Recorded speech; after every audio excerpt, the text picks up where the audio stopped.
அன்பியும் YouTube இல்லந்தோறும் இறைசாட்சி உள்ளந்தோறும் மகிழ்ச்சி. நானும் இடம் அடைக்கலம் புகுந்தேன். தெய்வமே, நீரே எங்கள் புகலிடம் மரண். உம்மையே நாங்கள் இன்றும் நம்பியிருக்கிறோம் என்கிற உயரிய எண்ணம் தான் ஒவ்வொருவரையும் உடைய திருப்பாதம் சரணடைய வைத்தது. எவ்வளவுதான் வேதனைகள் இருந்தாலும், துயரம் வாட்டினாலும், துக்கத்தில் இருந்தாலும், நோயின் பிடியில் துயருற்றாலும் நீர் இருக்கிறீர் என்கிற ஒற்றை நம்பிக்கை, கடைசி விளிம்பின் நேரத்திலும் வாழ்வு கிடைக்கும் என்கிற நம்பிக்கை துளிர்த்தது.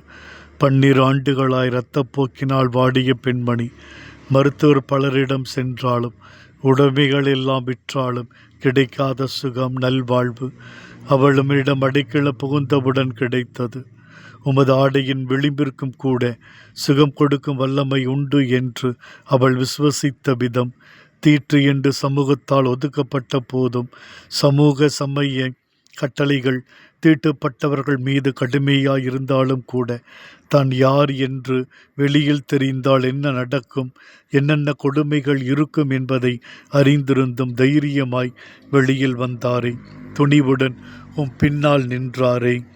உம் ஆடையின் விளிம்பை நம்பிக்கையோடு தொட்டால் மிடம் அடைக்கல புகுந்து விட்டேன். நான் தீட்டு உடையவளாய், இரத்தப்போக்கு உடையவளாய் நான் வீடு திரும்ப வாட்டின நம்பிக்கை தானே.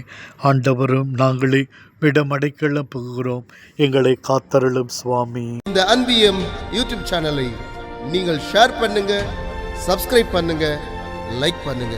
Wish you all the best.